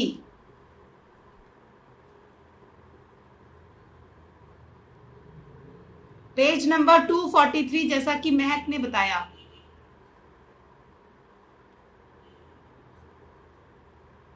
D D D Praveen, okay, got it. अरे भूत को लाने की क्या जरूरत थी, मैं ऐसे ही समझ गई। Next question, which one of the following is a characteristic feature of cropland ecosystem? Zishan, जो मेरी क्लास है ना 7 o'clock तक चलेगी, 10 मिनट और वेट करो। आप क्या बारिश हो रही है? अरे वाह अक्षय, यू आर लकी। कहाँ रहते हैं आप?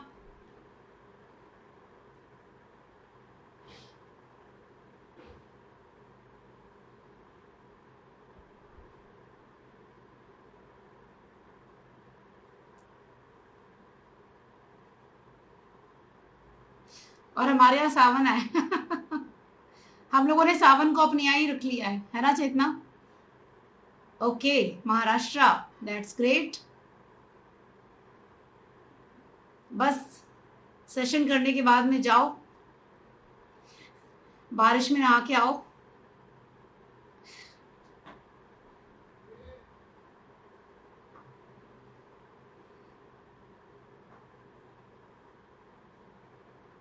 ओके, भारद्वाज नंदानी। चलिए, विच of the following is a characteristic feature of cropland ecosystem?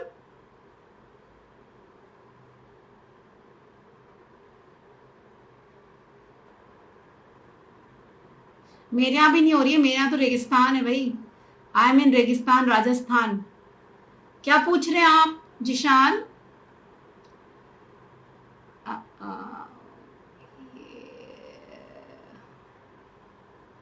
हाँ जी जीशान, अगर आपको ये क्वेश्चन, ठीक है, मैं 1 मिनट जीशान का मैं ले लेती हूँ, कॉल एक्सेप्ट करती हूँ, बहुत देर से कह रहे हैं स्टार्टिंग से। Zeeshan hello. Hello. Hello Zeeshan, good evening. Hi ma'am, good evening hi. Ma'am. Yes बेटा। सॉरी मैम डिस्टर्ब करने के लिए, वो बिकॉज मैम मेरा ना ट्यूशन क्लास जाने का था, मतलब ट्यूशन मतलब हमारे यहाँ पे ना, तो मुझे थोड़ा क्लास लेना था कोई दूसरा, मतलब कोई उसके बात जो नहीं। सी हाँ वाला तो मैम मुझे ये जानना था कि जो नीट बायोलॉजी के लिए कौन सी बुक सफिशिएंट है एनसीईआरटी को छोड़ के, इसके अलावा? एनसीईआरटी को छोड़ करके तो पहले तो मैं एनसीईआरटी यहाँ पर लिख देती हूँ 11th और 12th की, है ना। और हाँ, वो दूसरी तो मुझे आप मतलब एमसीक्यू सफिशिएंट की है। कोई अच्छी बुक ले लीजिए एमसीक्यू के लिए, ठीक है, हाँ मल्टीपल हाँ मैम, चॉइस ये बता क्वेश्चन दीजिए के मैम, लिए। इसमें मुझे बहुत ज्यादा डिफिकल्टी आ रही है कि एमसीक्यू वाली कौन सी बुक ले और मैम कहाँ से ले, मतलब ये बेटा बता दीजिए प्लीज। एमसीक्यू की बहुत सारी बुक्स आ रही हैं आपकी, एमटीजी की आ रही है, देखो। कौन सी पब्लिकेशंस के लिए ये आपको नॉलेज है मुझे? देखो एमटीजी की, अरिहंत की, इन सब की तो आप जानते ही हो, मार्केट में होगी। एक किताब मेरी भी आती है बीट द नीट के नाम से, है ना, ये भी आपकी एमसीक्यू की। हाँ, इसमें भी आपको पीवाईक्यू भी मिल जाएंगे, सॉल्यूशन भी। इसमें टॉपिक वाइज आपके एमसीक्यूज हैं सारे के सारे, ठीक है, मतलब अच्छा, चैप्टर टॉपिक में। वाइज हाँ एमसीक्यू है क्या? हाँ, ठीक है ना। तो जैसे आपने एक टॉपिक पढ़ लिया, जैसे इकोसिस्टम में आपने प्रोडक्टिविटी पढ़ ली, तो उसके आप लगा लीजिए एमसीक्यूज, है ना, इस टाइप से आपके पीवाईक्यूज भी दिए गए, तो आप इसको भी मतलब ले सकते चैप्टर हैं। वाइज एमसीक्यूज है ना मैम? हाँ हाँ हाँ, चैप्टर वाइज है बिल्कुल। तो अमेजोन पे भी आपको मिल जाएगी, और फ्लिपकार्ट पे भी आई थिंक मिल जानी चाहिए। तो ये मेरी किताब है, आपको डॉक्टर एस के सिंह और मैंने मिलके लिखी है, तो उसके नाम से आपको ये मिल जाएगी, ठीक है ना। आप ये भी ले क्या सकते था हैं मैम? एमटीजी की भी, बुक का क्या? बीट द नीट, ये देखो लिखा हुआ है बीट द नीट। अभी अभी रिवाइज्ड एडिशन आया है, इस साल ही आया है, 22 में रिवाइज्ड एडिशन आया हुआ है।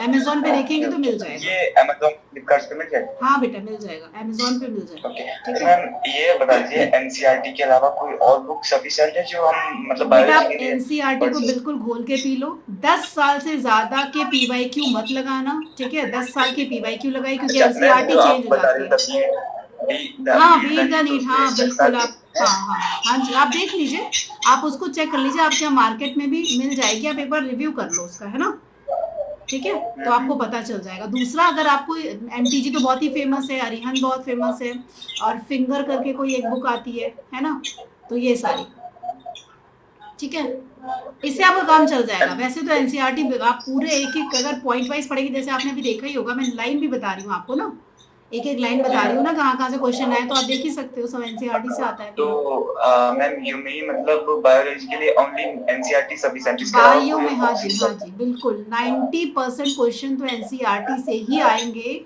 और थोड़ा बहुत जो एनसीईआरटी की जो डायग्राम वगैरह है ना, आप उसको छोड़िएगा मत, जो अंदर ओके एक्सरसाइजेस मैम, दी गई जो होती है, मतलब जो जो डायग्राम है। नीट का सिलेबस है उसके अलावा वही सिर्फ सिलेबस ही रीड करना है या पूरी एनसीईआरटी पढ़नी है? बेटा नीट का सिलेबस आप रख के चलोगे ना, तभी तो एनसीईआरटी उसको बेस करके बनाई गई है, नीट के सिलेबस को। एनसीईआरटी बुक जो है ना, वो तो इसके लिए गवर्नमेंट ने बनाई है पूरा एनसीईआरटी, मतलब हाँ। पूरा पूरा सिलेबस पढ़ना जी पड़ेगा जी, एनसीईआरटी पूरा का, है ना? सिलेबस, जी हाँ। लेकिन आप ऐसा मत करिए कि एनटीए ने जो सिलेबस दिया है उसको तो सामने रखिए ही आप, है ना, ठीक है, उसको नहीं, सामने मेरा रख मतलब के। ये है कि जो एंटेनेंस सिलेबस गया है वो तो है सफिशिएंट हाँ है, हाँ हाँ, उसके अलावा मतलब हमें पूरी तो एनसीईआरटी पढ़नी है ना, जैसे जो जी चैप्टर जी जी टॉपिक जी वाइज नहीं दिए, है जी, ना? सारे चैप्टर एनसीईआरटी में, सारे चैप्टर, एक एक एक भी पन्ना नहीं छोड़ना है। जितने क्वेश्चन है, जितने एक्सरसाइजेस है, जितना सब कुछ है, सब कुछ करना है, ठीक है। ओके आप एक मैम, मेरी ये वर्कशॉप जो देख आप सकते हो, एक मेरी वर्कशॉप है, मेरी यूट्यूब पे भी वर्कशॉप ये वाली है शायद, कि आप एनसीईआरटी से कैसे अपनी तैयारी करें नीट के एग्जाम के लिए। तो आप डॉक्टर अपर्णा त्रिपाठी नीट में यूट्यूब चैनल आपको मिल जाएगा, उस पर जाके देख लेना, वहाँ पर पूरा एनसीईआरटी कैसे करनी है आपको, सब मैंने बताया है उस वर्कशॉप में, ठीक है, तो वो भी आप देख ओके सकते ठीक हैं। है, ओके। ठीक और ठीक है, बाकी आप थैंक यू भाई सर। कोई ना कोई कोचिंग या ट्यूशन जो भी आप कर रहे हैं, उससे आपको कंसेप्ट क्लियर करने के लिए तो वो आपको कुछ ना कुछ चाहिए ही ना। अगर आप समझ में नहीं आ रहा है तो वो तो आप कर ही लोगे ना। और या तो यहाँ पे आप आ सकते हो, यहाँ पे आपको पीडीएफ भी मिलती है, प्रीमियम नोट्स भी मिलते हैं। आप किस क्लास में हैं? मैम मैं 12th पास आउट, मैं मतलब अच्छा, अभी आप इसी प्रॉपर ईयर बैच में हैं। 12th का एग्जाम दिया है मैंने। अच्छा, 12th का एग्जाम दिया है, तो इस साल आप दोगे। हाँ तो ठीक है, तो आप हाँ अभी तो आप अभी एग्जाम दे दो जो जुलाई में है, और फिर जो है देखेंगे उसके बाद में। अगर आपको चाहिए तो ये जो आपका ये वाला बैच है 5:30 वाला, इसमें आप मेरे ग्रुप में पीडीएफ के फॉर्म में मैं कुछ अपना जो कंटेंट है वो भी यहाँ पर देती हूँ, ठीक है। ओके, तो उसमें भी आप देख सकते हैं। आपको अगर कोई कंसेप्ट नहीं समझ में आएगा तो उसमें समझ में आ जाएगा आपको। ओके, तो पीडीएफ कहाँ से मतलब मेरे ग्रुप में जब आप जाएंगे तो व्यू ऑल करके एक सेक्शन आएगा, उसमें आप जाके जब क्लिक करेंगे तो जो रिकॉर्डेड वीडियोस हैं पुराने प्रीवियस वो भी आपको मिल जाएंगे। और ये जो पीडीएफ जैसे ही मैं ये पढ़ा रही हूँ अभी मैं इसको शेयर करूंगी तो सारे के सारे क्वेश्चंस आपको वहाँ पीडीएफ में मिल जाएंगे। ओके ठीक है मैम, ये जो आपकी बीट एंड नीट है ये मतलब इसमें सारे प्रीवियस क्वेश्चन पेपर है ना, मतलब हाँ जी बेटा, चैप्टर्स बहुत से बच्चों ने ले भी रखी है। पूछ लो किसने किसने ली है, किसी ने ली है यहाँ पर। अब ये इस तरह क्वेश्चन मत पूछो भाई कि कौन सी अच्छी है, ये तो खुदा भी नहीं बता पाएंगे। किसने लिया आप बता दो भाई। मैं ये बोल रहा हूँ, हेलो हाँ हेलो मैम, पर हर चैप्टर में कितने क्वेश्चन करने पड़ते हैं हमें? बेटा आप जितने ज्यादा से ज्यादा कर पाइए हर चैप्टर में कम से कम आप मतलब कि कर लो 200 से 300 क्वेश्चन तो कर ही लो आप, 400 जितने आपको मिले उतने कर डालो। में होंगे ना 300-400। हाँ बेटा, हाँ मोटी किताब है, मोटी किताब। बच्चों ने वहाँ पे ली, आप रिव्यू कर लो है ना, आप उसका एक बार रिव्यू देख लो, ठीक है। उसमें बुक में अंदर मेरा नाम मिल जाएगा, बाहर आपको कवर पेज पे डॉक्टर एसके सिंह का नाम मिलेगा, ठीक है। ओके, और बाकी बुक्स भी, हाँ बाकी एमटीजी का दूसरा पब्लिकेशन है, वहां से भी आप देख सकते हैं, ठीक है। ये जो पब्लिकेशन है ये है आपका वर्टेक्स का, एल्टेक्स वर्टेक्स का है, जो बीट द नीड। हाँ ये देखो पूनम ने भेज दिया, ये देखिए आपको ऐसे मेरा नाम यहाँ मिल जाएगा। नहीं मुझे तो नहीं दिख रहा, स्क्रीन पे आपको दिख रहा होगा बेटा, स्क्रीनशॉट ले सकते हो आप। ये अबाउट द ऑथर में मिल जाएगा आपको मेरा नाम, ठीक है। हाँ दिख गया, हाँ आप भी उसमें तो, हाँ ठीक है, हाँ ठीक है। तो आप एक बार रिव्यू कर लीजिए। ये मैं ये नहीं कह रही हूँ कि ये किताब अच्छी है, आपको जो अच्छी लगे, जो आपको सूट करे आप वो वाली किताब लेना, ठीक है। नहीं मैम ऐसी बात नहीं है, आप यू आर माय टीचर तो आप गलत सलाह थोड़ी ना देंगे, तो हम इस वजह से पूछ रहे हैं क्योंकि मुझे बहुत ज्यादा कंफ्यूजन हो रही है। तो उसमें मतलब सभी है ना, सभी है आप हाँ देख लो, वही तो मैं कह रही हूँ, एक बार रिव्यू आप कर लो, ठीक है। चैप्टर वाइज है, टॉपिक वाइज है, चैप्टर के अंदर जो टॉपिक है उससे भी रिलेटेड, मतलब पहले सब टॉपिक ऐसे करके क्वेश्चंस दिए गए, ठीक है। तो परेशान मत होइए आप, ओके, एक बार देख लीजिए, ओके बेटा, bye bye. Okay bye ma'am. चलो भाई, अपने पास अभी थोड़ा टाइम है तो अच्छा, कवर पेज का फोटो भी भेज दिया है इन्होंने। Thank you Poonam, thank you so much. ये है बीट द नीट का कवर पेज का फोटो, तो देख सकते हैं आप लोग।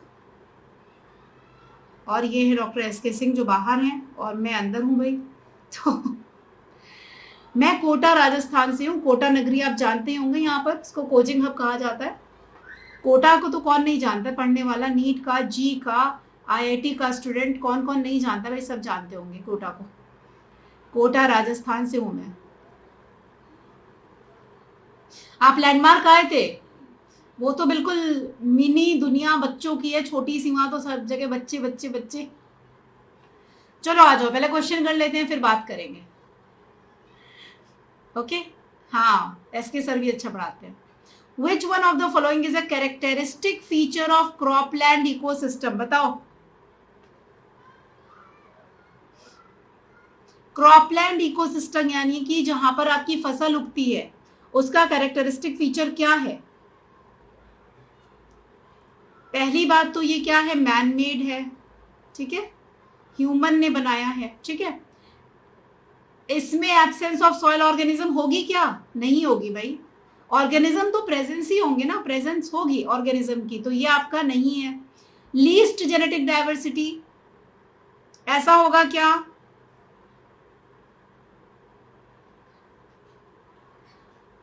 हाँ ऐसा ही होगा।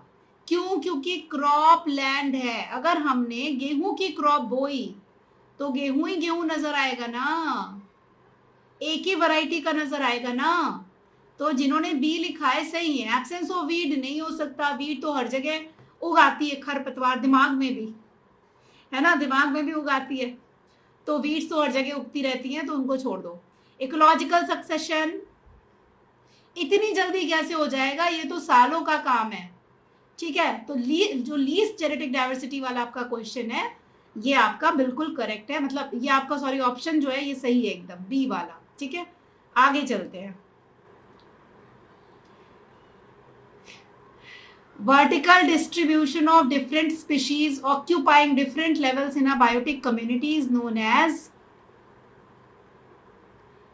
vertical distribution of different species occupying different levels in a biotic community is known as, very easy,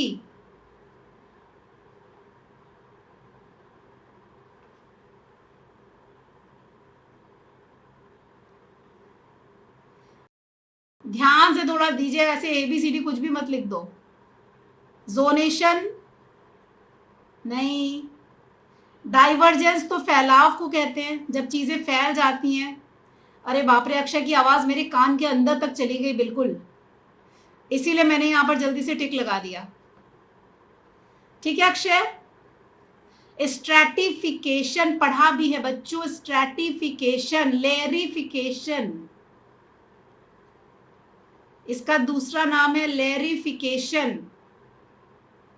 हाँ जी, जोनेशन तो हॉरिजॉन्टल होता है, वेरी गुड। लेयर होती है इसमें, स्ट्रेटाफिकेशन हम लोगों ने पढ़ा था, स्ट्रेटा पढ़े थे हम लोगों ने, ठीक है। बायोटिक कम्युनिटी जो होती है उसमें डिफरेंट लेवल्स जो होते हैं उनको हम क्या बोलते हैं, स्ट्रेटा बोलते हैं, ठीक है। और पूरे सारे लेवल को जब एक साथ मिला देंगे तो क्या बोलेंगे, पिरामिड। अच्छा, एहसान ने पहले किया, कहा ओके, तो भाई सबके लिए थम्स अप बहुत सारे मैं दे देती हूँ, चलो जिन्होंने जिन्होंने पहले पहले कहा था, ठीक है। अब सब खुश, खुश तो बहुत हो गया आप, चलो आपके खुश होने से मैं भी खुश हो गई हूँ। और नेक्स्ट क्वेश्चन पे चलते हैं। The mass of living material at a trophic level at a particular time is called, मास की बात की जा रही है, the mass of living material यानी बायोमास हो गया, सिंपल सी बात है, ठीक है। एट अ ट्रॉफिक लेवल मतलब वही स्ट्रेटा की बात आ गई। At a particular time is called as what, 2015 का क्वेश्चन है IPMT का, फटाफट से बता दो।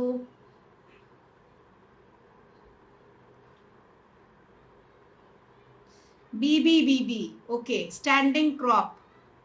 अभी स्टार्टिंग का जो पहला क्वेश्चन था मैंने आपको बताया है ना, हाँ जॉन ने बिल्कुल पकड़ लिया मेरी तरह, ठीक है। सही पकड़े हैं, सही पकड़े हैं, बिल्कुल सही पकड़े हैं भाई। पहला क्वेश्चन जो था BB एकदम सही, स्टैंडिंग क्रॉप, ओके। एहसान ने पहले कहा था, चलो ठीक है। GPP नहीं होगा, NPP नहीं होगा, स्टैंडिंग स्टेट नहीं होगी। आगे चलेंगे, नेक्स्ट क्वेश्चन पे आते हैं। An association of individuals of different species living in the same habitual and having functional interaction is, 15 से आया है क्वेश्चन, क्या बोलेंगे।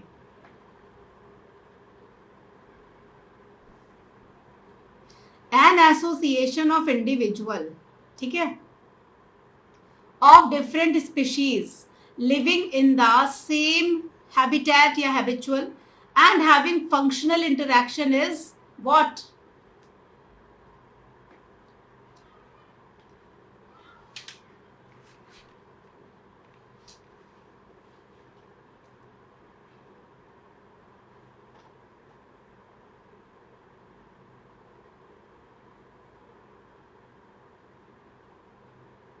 D को लॉक कर दीजिए,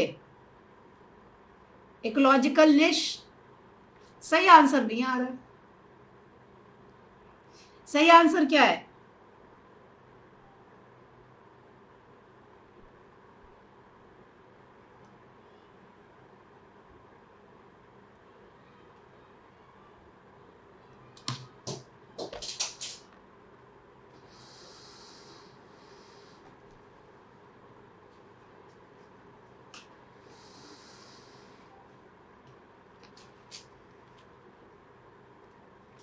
एहसान ने कहा है B, इकोसिस्टम। देखो देखो यहां पे देखो डिफरेंट स्पीशीज आया, डिफरेंट स्पीशीज आया,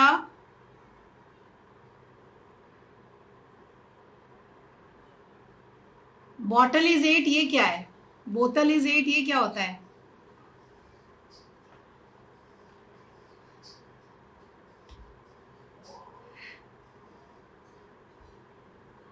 चलो देखो, association of individuals of different species living in same habitat, ठीक है, सेम हैबिटेट की बात आई ना, हैविंग फंक्शनल इंटरैक्शंस की बात आई ना, तो क्या होगा?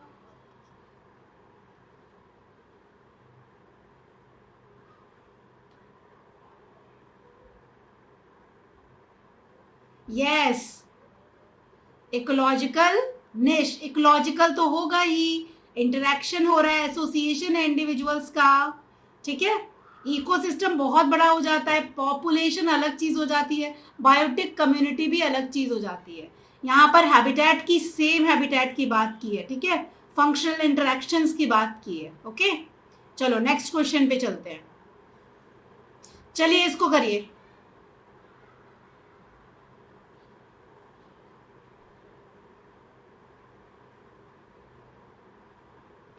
तो यही तो मैं कह रही हूँ भाई, क्यों चेंज कर दिए? मेरे कहने से चेंज क्यों कर दिया? Confidence. Hello Tanya. In which of the following both pairs have correct combination? किसमें दोनों पेयर्स का करेक्ट कॉम्बिनेशन है?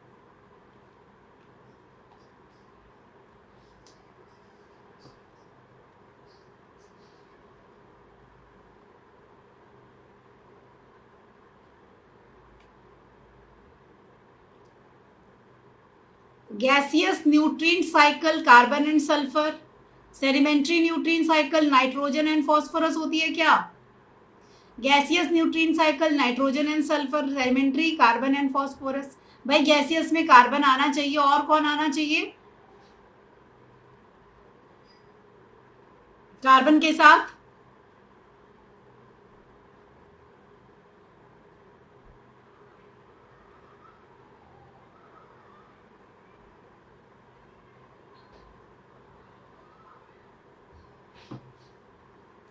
नाइट्रोजन आना चाहिए। क्या लॉक कर दें, बताओ तो एहसान? आकाश leading, D. Okay,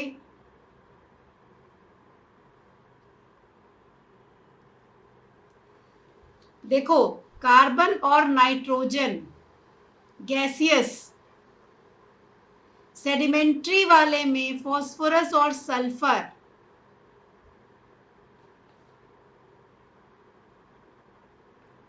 okay, D is the correct answer.